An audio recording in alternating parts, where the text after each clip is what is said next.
So what was their answer? No? In their answer, the respondents raised essentially similar defenses, contending in essence that they had been in possession of the subject properties for more than 30 years. Petitioners never actually possessed the said parcels of land and that they never had title over the same. Thus, petitioners' claim would be in conflict with and inferior to the respondent's claim of possession. So after the issues were joined, trial ensued. When you say the issues were joined, meaning this is the point in a case where nakatubag na, no? The parties were already able to answer the complaint. Usually, there would be a reply from the parties who initiated the suit. Then at that point, the issues would be joined. If there was no reply, then after the answer, the issues could be considered joined already. Because at that point, you would know if there are factual issues or legal issues in a case. Because if the answer admits everything in the complaint with respect to the facts, then there could be no factual issues. The court can just immediately decide on the case based on the law. Because trial is about threshing out the factual issues. It is about deciding which story is true, especially if there are different versions of the story. Okay. So the municipal court issued a decision, an omnibus judgment, in favor of the petitioners. Let's read the decision of the municipal court. This is the first level court. Wherefore, premises considered, judgment is hereby rendered in favor of the plaintiffs, the heirs, represented by the attorney in fact, against the defendants. Okay. So the defendants and all those claiming rights under them to vacate the premises of the lots respectively occupied by them. So gipapahawa sila. They were ordered by the first level court to vacate the property and to remove their improvements from the premises and restore possession to the plaintiffs. The defendant, one of the defendants, were ordered to pay the plaintiffs a monthly compensation of X amount for the use of the property occupied by her, computed from the time of filing of the complaint until she vacates the property.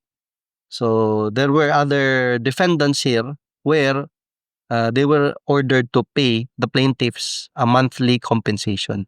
So basically, moras lagi pa-rent sa property. But it will be for the use of the property computed from the time of the filing of the complaint until he or she vacates the property.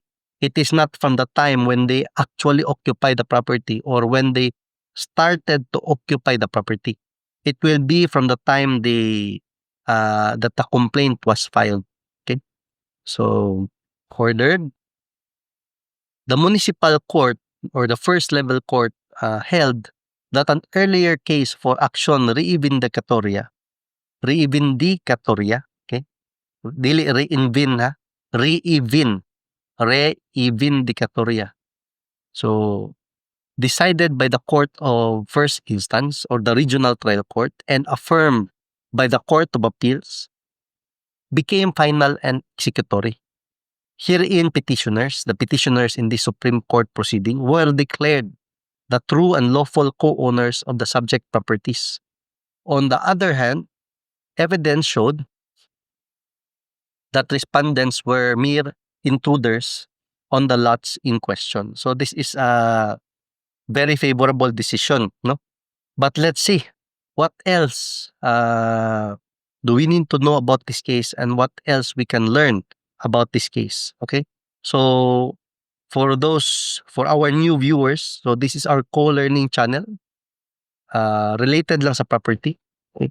So this is our co-learning channel and you have updates 2025 ha. This is our favor, no, that we ask from our viewers or listeners. Pero send mo link related lang sa ani nga topics. Ayaw ng mga lahi nga topics, dili man na mo yato ang hilig. That is not our interest sa ani nga channel. Ako hilig kani nga mga areas of law, diri man nato ang practice. So diri lang pod ayaw ta sa kitagay link nga sa lahi gikan nga topic, no. Also no? Mo ni atong advocacy. So join us. If you send us more links sa updates, it would help us with our pursuit, our advocacy, no, to avoid land disputes. And if you're already part of any land dispute, you can choose peaceful ways, peaceful means, and peaceful ending to a land dispute that you are part of or about to be part of. So this is my email or contact number sa WhatsApp and Viber. Send link, no? Ayaw po ng taas kayo. Link lang, gov.ph website. So I'll see you in the next video and let's see what else we can learn from this decision. Okay?